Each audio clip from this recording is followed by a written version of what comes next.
Hey everyone, welcome to Business Unchained, where entrepreneurs and business owners come together to power up on their journey to greatness. Bobby Mascia is the founder and CEO of Greenridge Wealth Planning. All opinions expressed by Bobby and his guests are solely their own and do not reflect the opinion of Greenridge Wealth Planning. This podcast is for informational purposes only and should not be relied upon for any financial decisions.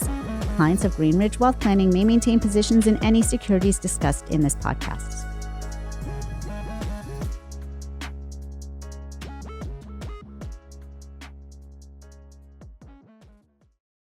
I know you have, Bobby, you have a wealth of knowledge that you can share with our listeners, the same type of knowledge that you share with our clients who pay you to share that knowledge. So we want to touch some of those topics when we do these like you and me podcasts or, just you podcasts. And today we decided we're going to talk about the great wealth transfer. I just think it's super interesting because, I've been talking about the next 5 years and the next 5 years, and I'm putting a time frame around it because I think it's a good way for people to start to just conceptualize what they need to do. I need a time frame for myself when I get things, when I'm looking to get things accomplished. And I think 5 years is a good time frame because if we look at 2030, every baby boomer is going to be over the age of 65. So if I were to ask you, Jess, you thinking about retirement, most clients that come in and think about retirement, we're talking about, all right, what age did you either want to retire, ever envisioned retiring? What's that age that usually pops up? I would say around 65. Yeah, 65. That's always the number, right? Yeah. Now you have some people they start to think about like Social Security and they go, oh, maybe 67 or maybe 70. But for the most part, people like 65 want to be retired. Mm-hmm. And 65, you have every baby boomer that is going to be over the age of 65. So in 5 years. In 5 years? In 5 years. Yeah. 2030. Wow. So if we look at 2030 and what that means, we have what is called as the biggest wealth transfer ever. Mm-hmm. And it's interesting because we read a lot of stuff. We all read a lot of stuff. And you have everything from the biggest wealth transfer from baby boomer to Gen X and millennials is going to be from, 22 trillion all the way up to 85 trillion. Wow. And I think you give 74 trillion is the number that Forbes gives. That's a lot of money. It's a lot of money. Yeah. Right? Huge disparity in terms of the lowest to the largest. So I guess we're talking in estimated forms, but if you really take a look at that transfer of wealth, what are the problems, what are the complexities, what are the issues that we're going to have around it, and how do you start to gear up? And even if you're maybe not a beneficiary, meaning you're not going to be the one who's inheriting all this wealth, or maybe you're on the giving side where you're on the baby boomer generation that's going to be thinking about what do I do with my business, my wealth, my real estate, my whatever assets you have. What are the things that are going to pop up that are going to be substantial that require some planning, where the next 5 years could mean a large percentage of difference in wealth if you wait versus if you start planning. Yeah, that all sounds good. So and we're going to edit some of this, but I think we should give like a number, something like, we're going to talk about like the 5 huge opportunities or the 5 big opportunities that this wealth transfer is generating, whether you are inheriting money or what the other thing that you said, or even if you're not inheriting this money, how this can work for you. Yeah, so you want to give 5, we can give 5. Or if it's more, it's more. We can give more. Well, I think I think we should talk about what are the things that we need to do over the next 5 years. Mm-hmm. I think that might be the number. What are the things that you need to do over the next 5 years as opposed to the 5 things? Okay. Because I think there's different layers that we can tackle this. Mm-hmm. And the first layer we can be as simple as what do we expect the landscape of business opportunity over the next 5 years? and why the 5-year time frame. So, what I find super interesting is if we go through just where we are from an economic standpoint, from a revolution standpoint, if you were to quote Klaus Schwab, which is the founder of the World Economic Forum, he described where we are in the fourth industrial revolution as a technological revolution that is blurring the lines between physical, digital, and biological sphere. So we are constantly talking about AI, whether it's AI and NVIDIA becomes the big topic of conversation because they're up over 800% in the past, couple of years, or we're talking about ChatGPT, right? AI has been a huge topic that has really come to the forefront of the conversations that we've been having as investors with our clients, just internally in terms of operations. And there's a couple of different even layers to that, because let's start with, 50% of jobs are vulnerable to automation. If we listen to what The Economist has to say, right? And if we look at number, it's a scary number. Let's take the statistics. Let's go down the statistical route, right? So if we're saying 50% of jobs are vulnerable, well, let's go to a PNC study that said 37% of employees are worried that automation is putting their jobs at risk. That is as per this year, 2024. We're in 2025 now, but this was as per the last fiscal year. If we go back to 2014, PwC did the same exact study, and that number was only 33%. Right? So 37 now, 33 then. A lot of time in between then and now. Right. So, it has to come to fruition. And I think that when we look at that, we can also look at another statistic, which has to do with global employment, because even though we have seen that technology has been kind of coming into play to replacing some of the basic functions and creating some efficiencies, global unemployment over the past decade, or as global employment, has continued to rise, which means more people are in work. Okay. So if we really break down what that means in 6 years, right? And this is as per the Institute for Working Future. In 6 years, 2 million workers will require major re-education to become employed from a technological standpoint. 2 million for their new jobs. 2 million. 2 million. So the opportunity is out there. And, I like ending on that number in terms of the people who need to be re-educated, because if we look at this global wealth transfer, I think that we live in a want society, right? Everybody wants everything done yesterday. We get Amazon delivers everything to our door. We get it within hours, sometimes same day delivery. Things that I used to say, I got to put that on my list to go to the store and get it.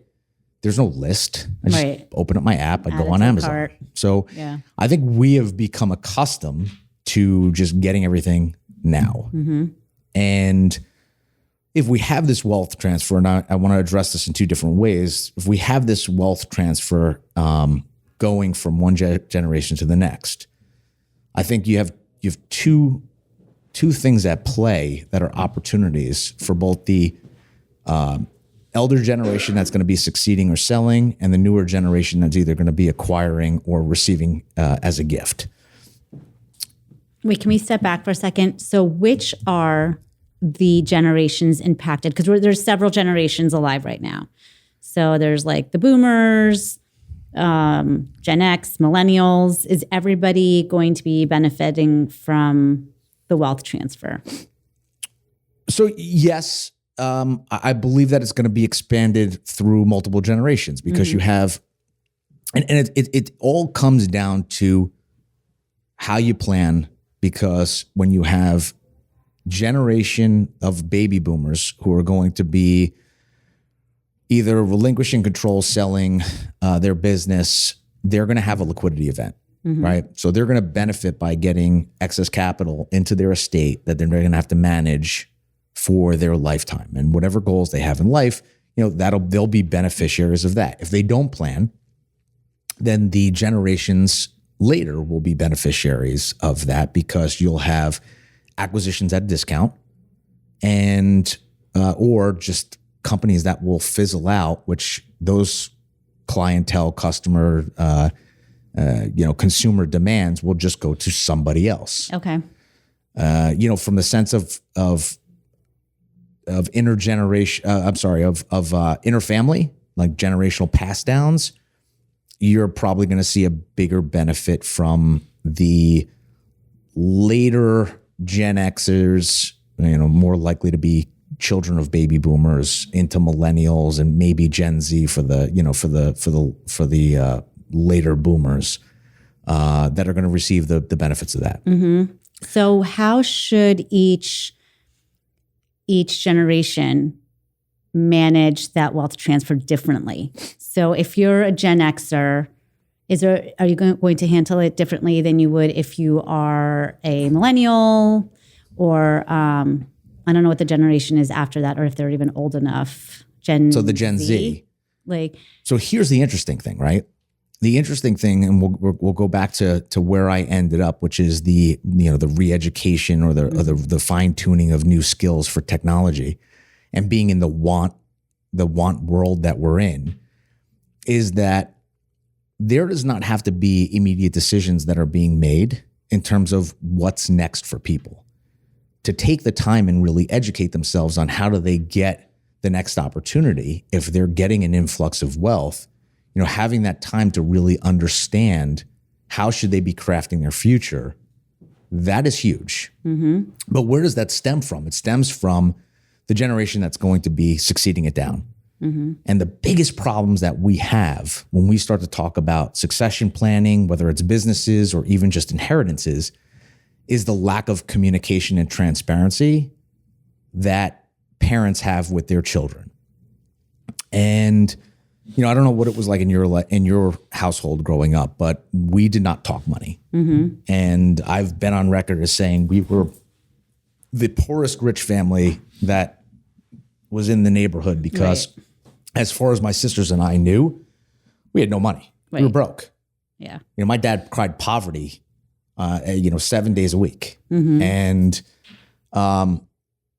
while that may have fueled our passion to just become successful in our own rights, I think that if you have communication and you have transparency and you start to create the path for the next generation, the likelihood of success, whether it's inheritance or succession of a business or a pass down of real estate, the greater success comes from communication and transparency. Okay, so then if you could just summarize briefly, what are like the 3 or 5 big questions or conversations that should be had between one generation and the next? Well, I think number 1, first and foremost, is here's what we have. What do you want? Because too many times do we see parents just expecting that the kids are going to want, or they're doing things with the expectations that their kids are going to be grateful for what it is that they're doing for them. Mm-hmm. And then when the kids finally realize that this was the intention, or this is what they're getting, it's not in direct alignment with how they want to live their lives. Okay. So if it's a business, any examples? Yeah. So if it's a business, maybe the kids don't want to be involved in the business at all. Okay. But the parents just assume. Right. Maybe it's I want to buy a beach house because I want my kids to enjoy the beach house, and then they can take over the beach house. It could be a slew of different things that meant something to the parents, mm-hmm. and they just automatically think that it will mean something to the children. Okay, that makes sense. Yeah. And then what ends up happening is the monies get spent, the assets get left to the next generation.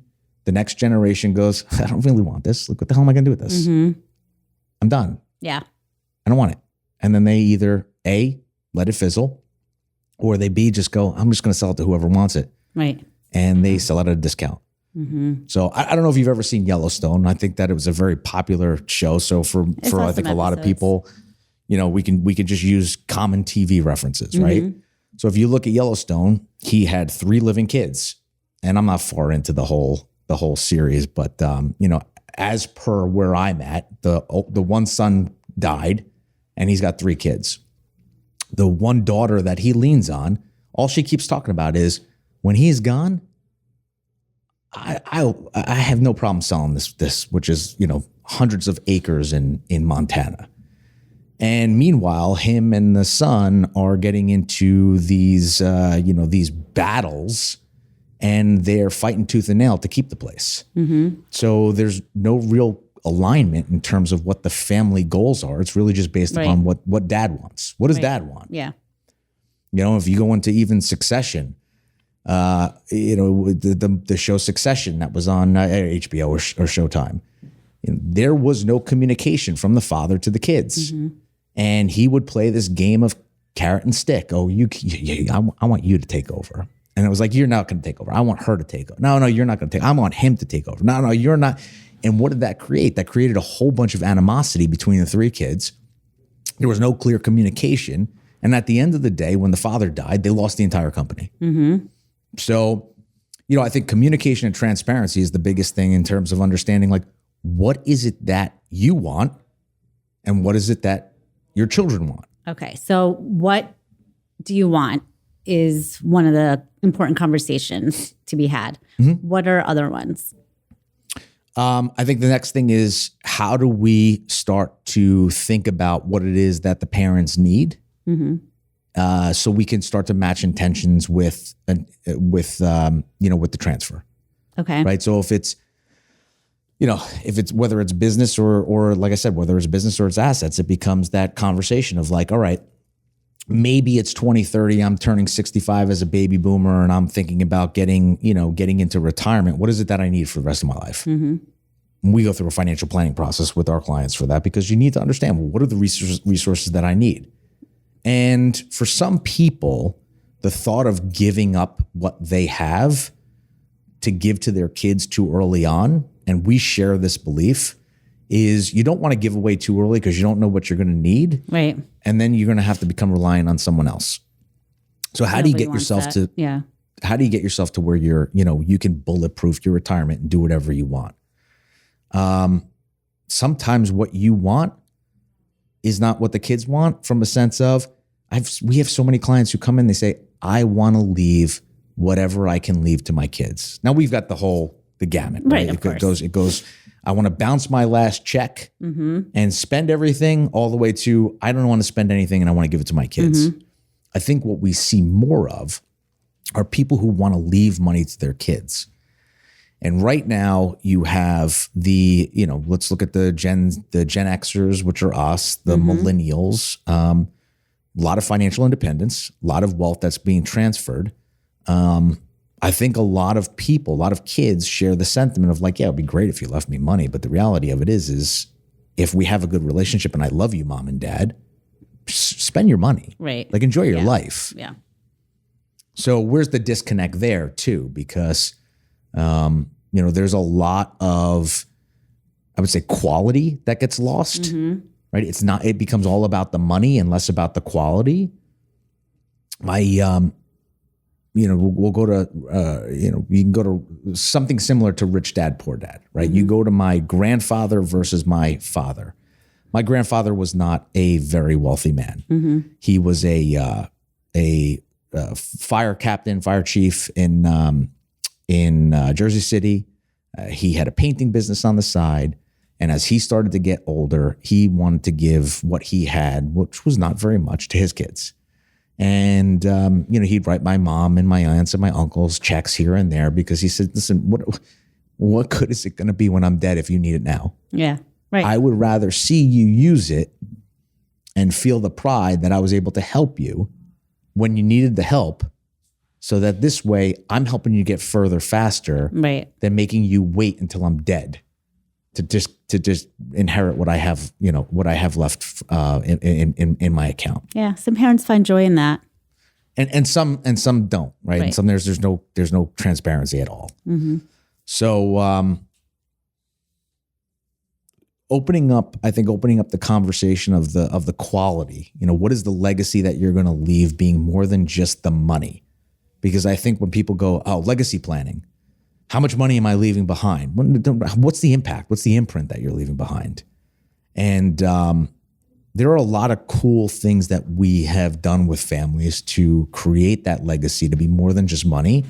We've built it around philanthropic endeavors, family meetings, putting together, we run a family office, multifamily office for high net worth individuals as well. And what does the family office kind of how does that bring together the family to create a stickiness so that this way when mom and dad are gone, that stickiness continues through the generations as opposed to, we're going to go our way and we're going to go our way over here. And how many times do you see siblings that live in different states, different time zones? I mean, I think it's much more frequent now than it was when we were really kind of communal and everybody lived in the same town. Yeah. I imagine that estate planning is, with the wealth transfer going on, is going to be very, very important because, to your point, it can become a bone of contention for siblings.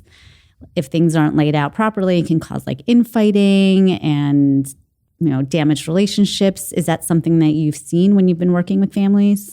Well, I think that's, that is the thing that you get lost when you don't have communication and transparency is the harmony, right? Because what ends up happening is everyone has expectations are set, but they're not shared. Right.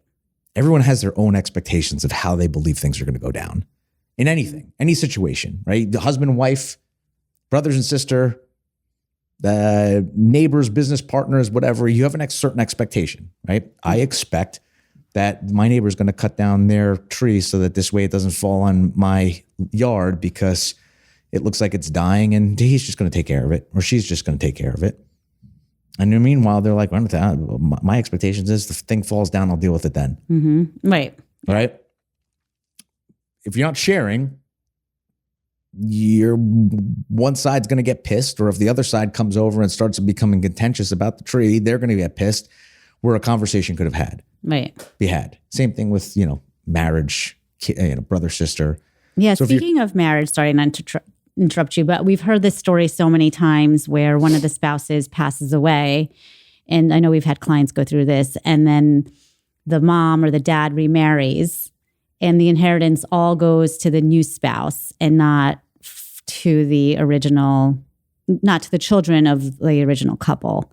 So again, I feel like estate planning is something that is very crucial in the next couple of years. I mean, always, but with this like $70 trillion or whatever transferring, it's going to be just even that more important. Yeah. I mean, if we touch upon that, just from the sense of, let's stick with the next 5 years, right? The next 5 years, let's say if you are a baby boomer and you're going into that arena of retirement, what is really planning about? Planning is the avoidance of failure, right? You can plan to succeed, and having success is fun, but the real value is where can things go wrong and how do I prevent them or prevent that from happening or do my best to give myself options if that does come to fruition. And a lot of times people avoid that because they don't like talking about death. Right. And a lot of times people avoid that because they don't like talking about money. Right. Yeah. And if you're in a situation where, you're thinking about the estate planning and, at this point, exemptions are so high, right? You have a couple can pass $25 million down to their kids and there's no taxes. So I think you have a lot of people who are kind of just, they're kind of blasé about it. They're like, we're not going to get taxed. It's no big deal. But if you start looking at the structure of it, let's use your example. Couple, madly in love. Husband and wife have kids. Suddenly, one of them passes away, right? Prematurely passes away, and pick any age. I mean, shit, you could pick 40, 45, young kids. Now you have the rest of your life you have to go through. The likelihood of you getting married and finding somebody, hopefully, right? I'm sure that this deceased spouse would have agreed if they were back on earth that they'd want to see you happy. Right. Maybe not, some don't, right? But you get married, and now all of a sudden you fall back into the law of what's yours is mine, what's mine is yours. Married, your stuff is my stuff is your stuff. Somebody passes away, everything goes to the other person automatically, unless there's the appropriate planning. Right. Well, if you have money and your spouse passes away, whether or not you're the one who made the money or you're the one who received, the benefits of whatever money was made, and you get remarried without either protecting the assets in trust or having a prenuptial agreement, because a lot of people don't like to talk about prenuptials. Right. Yeah. It's not a comfortable subject. And then you predecease your newly married spouse, all that money goes to you and not your kids. And if they then pass away and predecease your kids, it goes to their kids if they had kids in the prior marriage. So there's a whole slew of things to talk about. But I want to take this back to the 5 years. Yes. The opportunities in the 5 years are, as you start to go through this planning to bulletproof some of the things that you have, and there's this wealth transfer that's coming, and whether you're not, you're going to be receiving it or you're not going to be receiving it, really understanding what these next 5 years to prepare and plan are going to be huge. So for most business owners, if we just kind of take a look at, the opportunity or the opportunity set from AI or reinvestment into your business, now is kind of the time to do this. When that decline in the population or the working population comes in 2030, there's probably going to be some economic consequence. Now, to the extent of what that economic consequence is going to look like, how far AI has gotten, what that's going to look like to help support. Because at that point, you're going to hope that automation has taken a little bit of a deeper footing than it has today, because you're going to have businesses that are going to be looking for employees because they're not going to have the not only the employees, but the level of experience with the largest generation exiting the workforce. So next 5 years, what are your opportunities? Where are you reinvesting and putting money so that this way you could take advantage of being prepared? Because if in 2030 we do see any recessionary measures or pullbacks or opportunities, are you set up to take advantage? A lot of old adages, I always use the Roman adage, and I don't even know if it really is Roman, but at some point that came into my mind of, when there's blood in the streets, buy real estate. Okay. Right. So when do you buy, right? When we talk about buy low, sell high, what most people typically do is they have FOMO, they buy high, and then they get scared to shit and they sell low. Right. But they know when things are on discount, we need to buy at discount.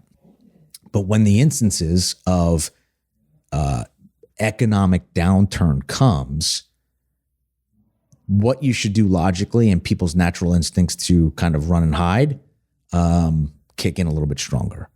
And if 2030 shows us any sort of opportunity from 2030 to 2040, 45, or because the biggest wealth transfer is really expected in 2045, right? I think that's when the expected age of the baby boomer is, most of them are deceased as opposed to retiring. So 2030 is when most boomers will be, they'll all be over. They'll all be over the age of 65. 65. So most likely retired, although not everybody's going to retire at 65. Right. You're never going to retire probably.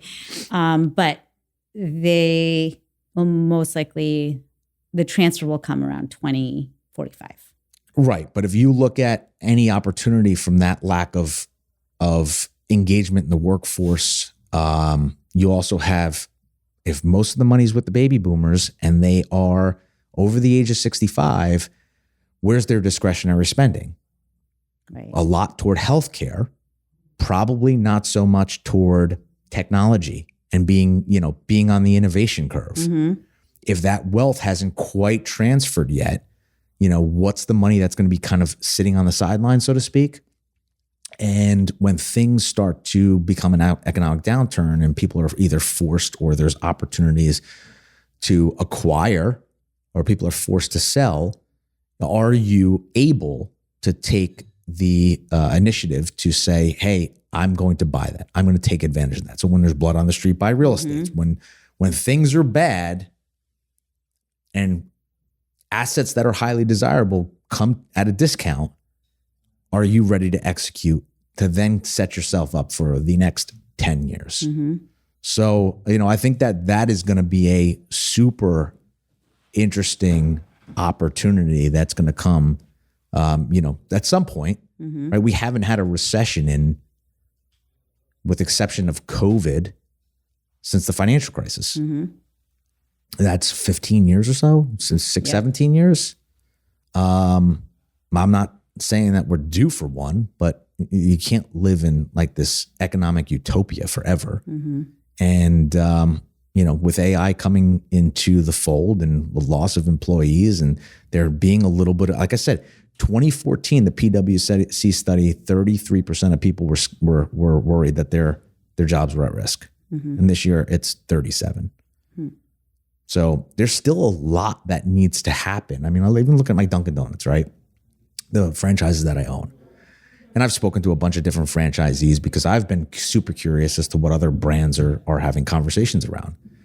We are at the precipice of losing a lot of employee opportunities. I mean, right now we've been struggling with employees for years. We start to go into this immigration policy. How is that really going to, interrupt our ability to find employees that are going to work at lower wages? Well, it's going to impact us. What I anticipate as being pretty great. What is my hopes? My hope is that some sort of automation is going to come into play to help to minimize some of the need for people on the front lines. We haven't really seen that. We've heard whispers, and I've talked to people across different brands, and they really haven't heard too much either. So what I do know is that probably independent operators are going to take advantage of this before these larger franchises, because they're more nimble. Right? They don't have to go through the bureaucracy. They don't have to go through all the BS.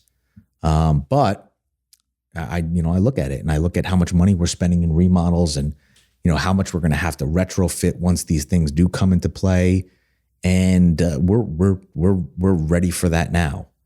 So that coming into play also will require maybe some of our employees to be a little bit more sophisticated and savvy to deal with some of this automation. So whether it's the software that they're going to have to manage to make sure that the output is working in conjunction with the programming or troubleshooting, or maybe it's really turns into more of client facing and somebody who's going to be eloquent, articulate, able to speak quickly, move quickly. Who knows what's going to give us the edge in that? Yeah, I imagine those people would want to be paid higher than an employee who isn't doing those things. Right. So even if our that becomes like, even if our employment costs stay the same, the cost of putting in new automation is going to be huge. And considering what are the opportunities in that space, because I think a lot of times as business owners, we look at things and we say, oh man, this is going to be doomsday. We've got a minimum wage rising, or we've got automation that's coming and expenses that we have to take on, or we have higher inflation than we've ever had. I shouldn't say ever had, but higher inflation than we had in decades. Real estate is more costly than ever, and you can look at all the negatives of what's going to be the headwinds to helping you move forward, or you can say, man, these headwinds, they're here. So what are the opportunities that we're going to find? What are we going to look to do to make sure that we can be nimble and work our way around that? And, that's going to be the next 5 years. Next 5 years is really going to be a test of how do we start to get as much as we can get to start socking money away, filling our coffers, and being ready for that next economic downturn where we could take advantage, because there will be a huge wealth transfer and there will be a lot of recipients that are not going to want the things that their parents left behind. Yeah, it's gonna be interesting. 2030 seems like such a futuristic number when you think of like the actual like 2030, but it's not that far off. 2030 feels like forever away because it still feels like I should be in 2020. Yeah. Like I just don't understand how we're a quarter of a way into the century. Yeah. When it feels like just yesterday, we were worried that once the clocks hit the year 2000, the world was going to come to an end. Right. So can you explain a little bit what a family office is and how they function? Yeah, so that's a good question because I think a lot of people may hear that term family office and they may not quite understand really what that means, or they may just assume like family office. Oh, it's my family's office, right? Like your family's all working here, everybody's doing a different job. Yeah, and you know what? In some degrees, people, business owners already have family offices together to some degree or the next because they probably intermingle some of their personal stuff with their operating office and some of the individuals that work in it. But, that's called an integrated family office, and it probably doesn't have the actual structure that it needs to work to its max efficiency. But family offices, and I'll take the larger example of when you have extreme high net worth. All right. And if you look at some of the bigger names, whether it's Jeff Bezos, Zuckerberg, Elon Musk, take some of the big modern day business barons where we all know that they're extremely wealthy. There are complexities in the level of their wealth that are just not common with normal people. Working people, even people who have small businesses. I mean, small businesses have their complexities, but more money, mo problems, right? So typically what they have in their family office are all the professionals that they need that we would typically hire as normal business owners, we would typically hire as third parties. So whether it's financial planning, it's CPA work or general bookkeeping, it could be an investment specialist, it could be insurance management, it could be the different levels of attorneys, whatever it is you need for your level of wealth and things that you have operating underneath your umbrella. That family office is there. So are these people full-time employees of this entity? So this is for the mega wealthy, right?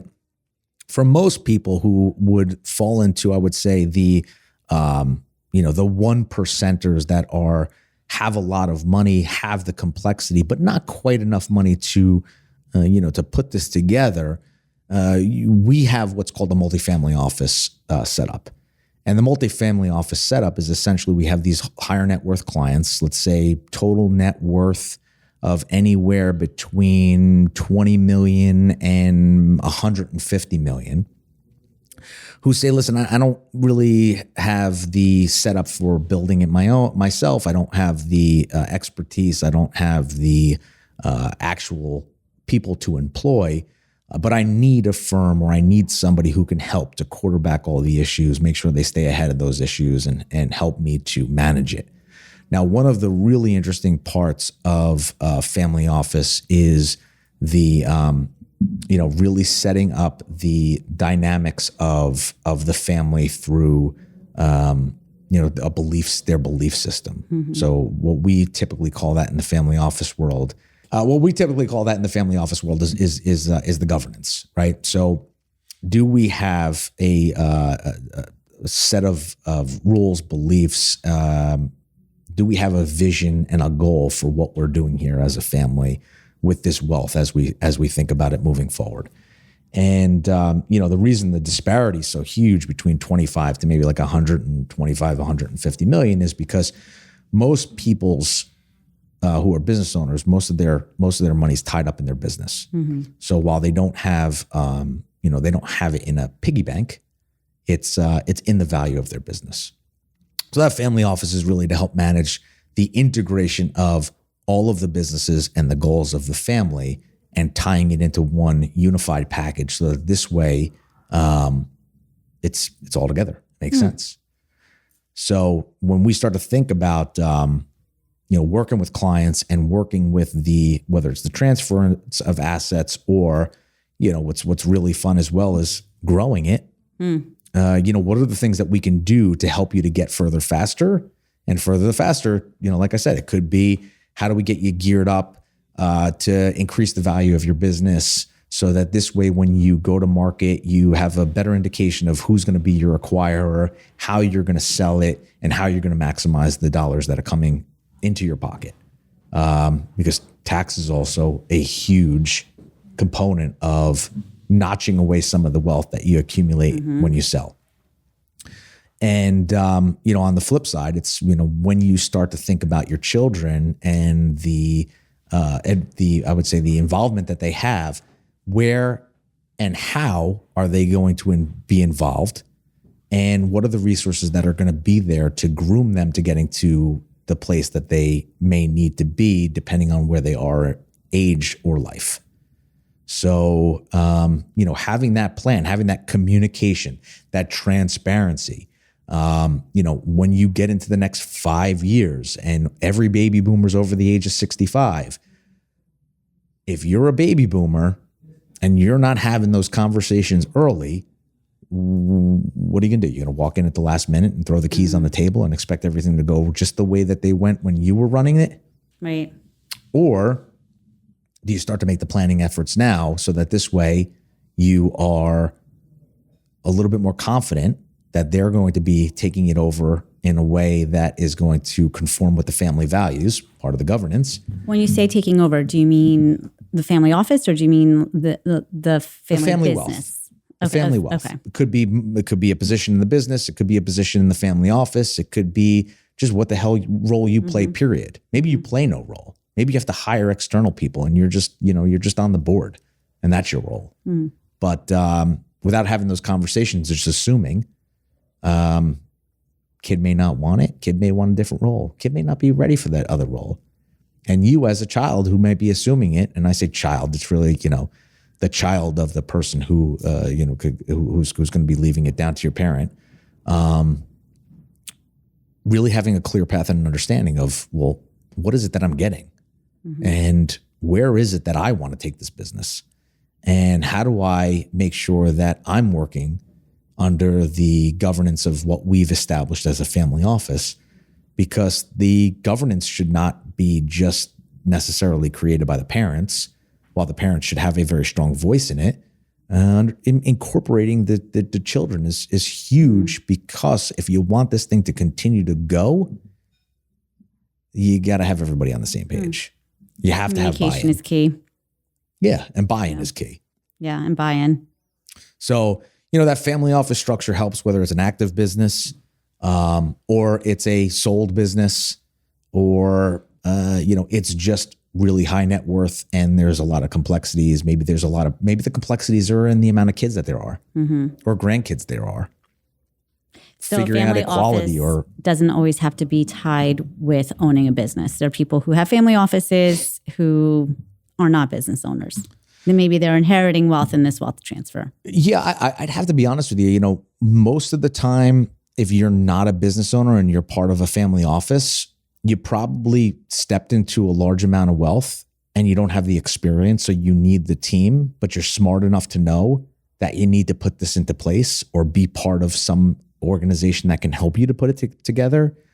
Or you're a business owner who's used to having that embedded family office where, you may have the assistants or the employees in-house that were working on certain things. But then when you sell the business, you don't have that anymore. And you don't necessarily keep them on full time to do that stuff because that wasn't necessarily their entire role maybe when they were working for you, and their energy and efforts and excitement doesn't go toward just helping you with your personal stuff. They have their own future goals that they that they have for themselves and their families. So you sell the business and now you have this money and you have all of these operations that were taken care of for you personally, and you're going, I don't want to take that over. I don't want to deal with that shit. I got to start writing checks and balancing out my accounts, and I have to deal with the accountant, and I have to get them over the forms, and I have to reach out to the investment advisors for the end of the year 1099 distributions. There's a lot of work that comes with being rich. It is, you have different assets with maybe it's cars and insurances and philanthropy and real estate and property management and taxes that have to get paid for each location. And when you start to get down to the nuts and bolts of it, if you're somebody who's like, listen, I worked my ass off and now I have the time to, live my next life, and maybe your next life is, I want to go open up another business. Mm-hmm.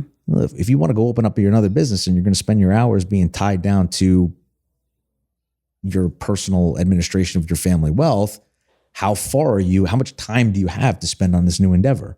Mm-hmm. Yeah, we see that a lot. We see a lot of our retired clients opening another business or doing something other than just sitting at the beach in their retirement.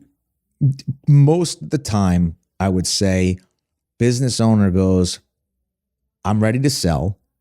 And then they go, oh my God, I can't believe I'm selling. This is a part of who I am as a person.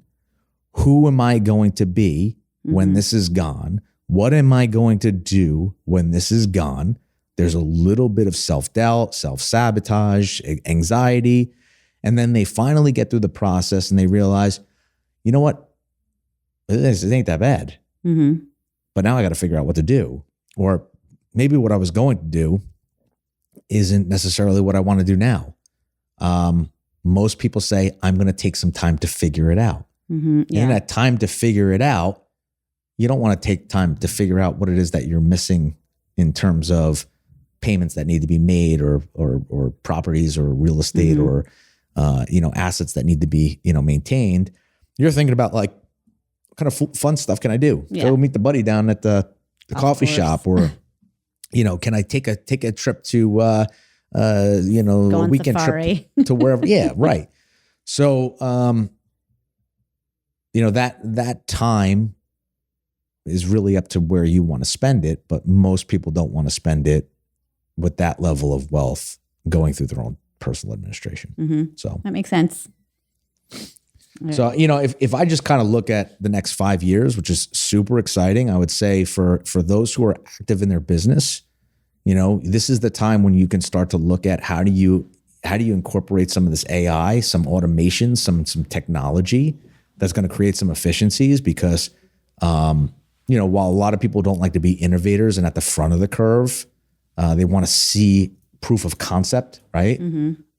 Really getting into the mindset of that and starting to educate yourself on that is going to be super important, because you don't want to find yourself behind the 8 ball, because the competition will eat you for lunch if you are not ready, or at least informed on how to become ready at the drop of a dime. Yeah, it's so important. So start to really think about, how do you engage with technology in your space, and how is technology going to ultimately impact you, whether it's, the next 3 years, 5 years, or maybe it's 10 years. Who the hell knows, right? We don't know how long this is going to take to really embed itself into our everyday working life. Because as fast as technology moves, humans do not process or accept change at that great a speed.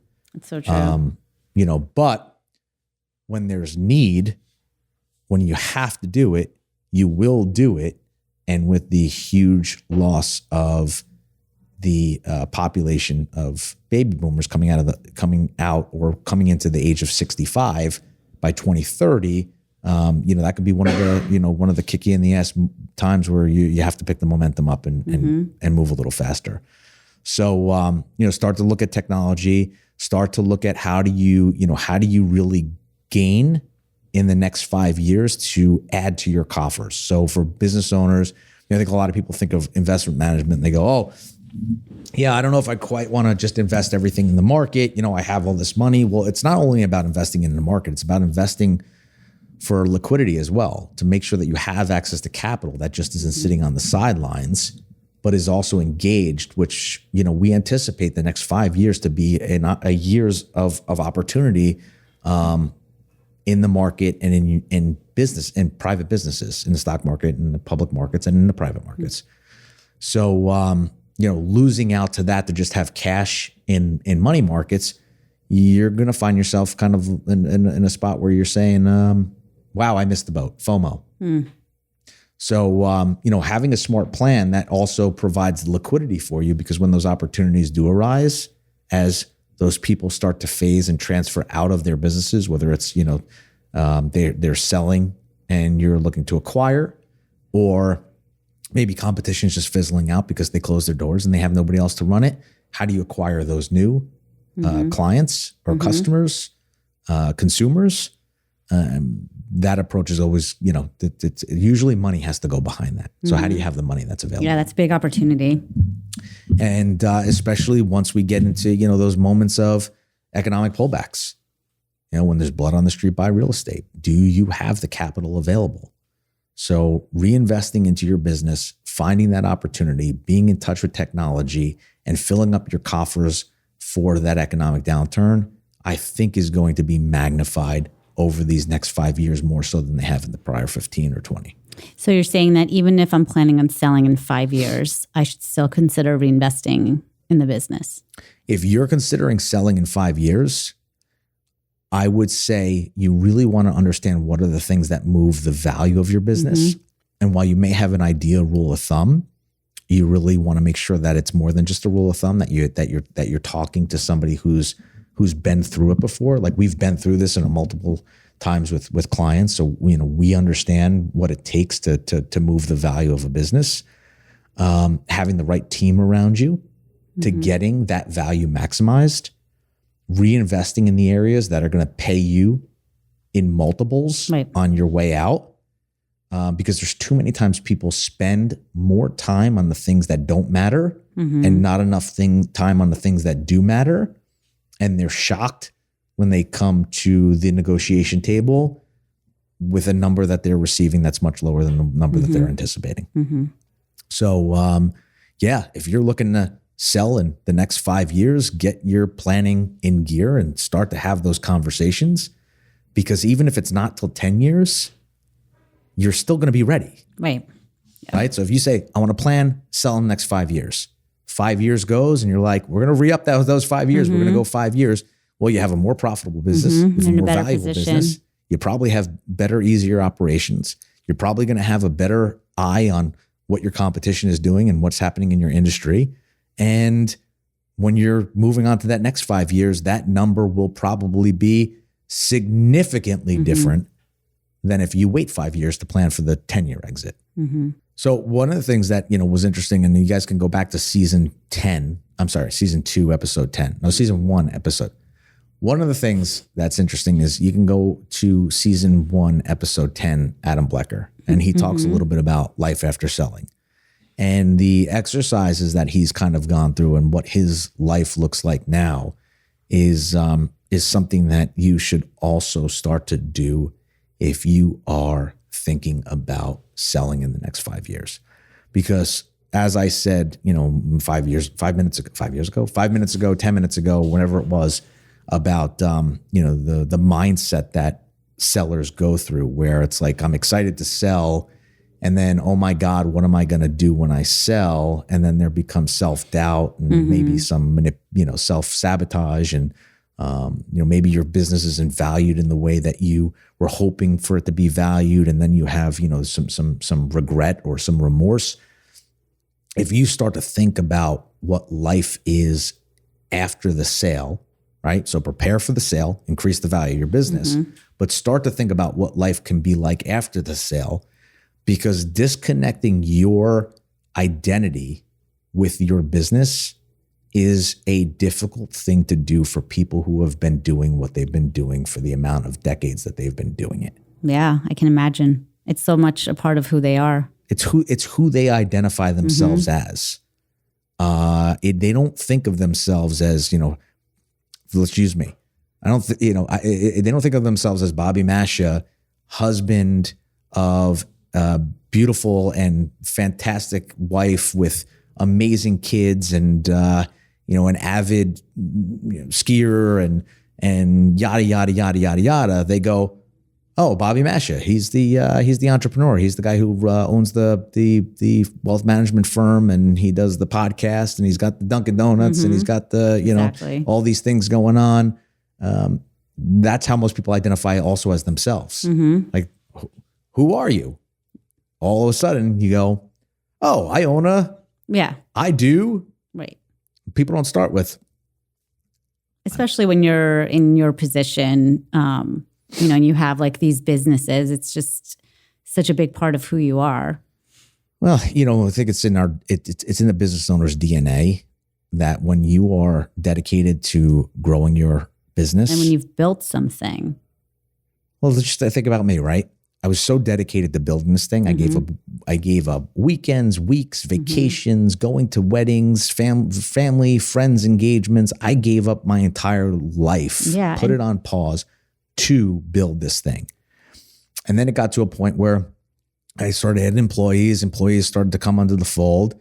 And now I look at every employee as being somewhat my responsibility, right? Someone you're responsible for. I'm responsible for.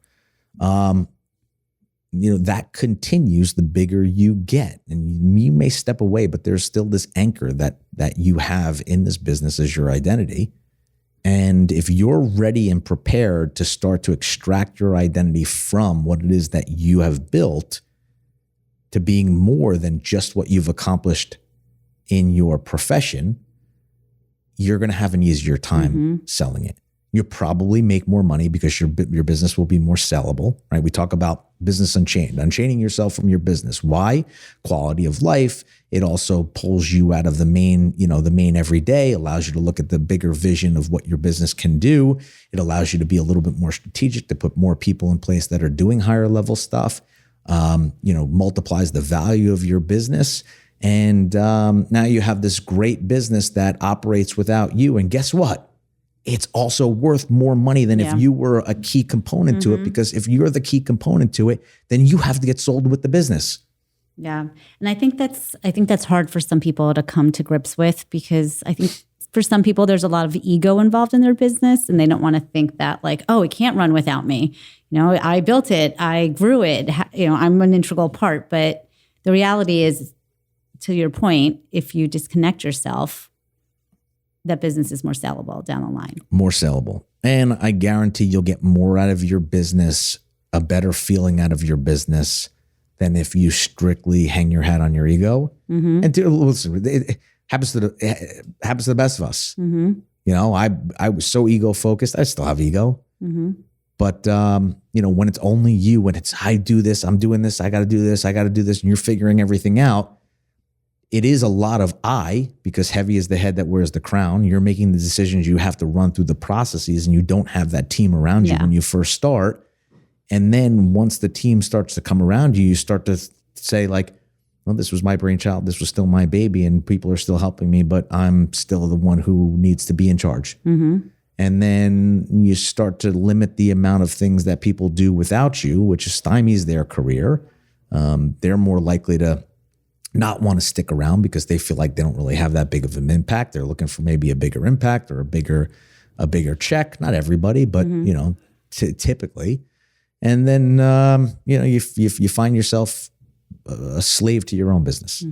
So being able to check your ego at the door at a certain point and say, how do I elevate everyone around me so that this way I can push my ass out the door and enjoy my life of what I've built this for in the first place? It's healthy. Yeah, we talk about that a lot on Business Unchained.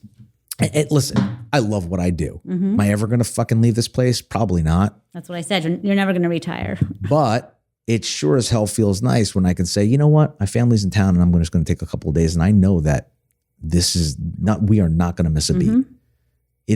Something is not going to fall through the cracks because it is solely relying on me being able to do it. That is I think a freeing component of being a business owner. We all got into business to own a business for flexibility, for freedom, financial freedom.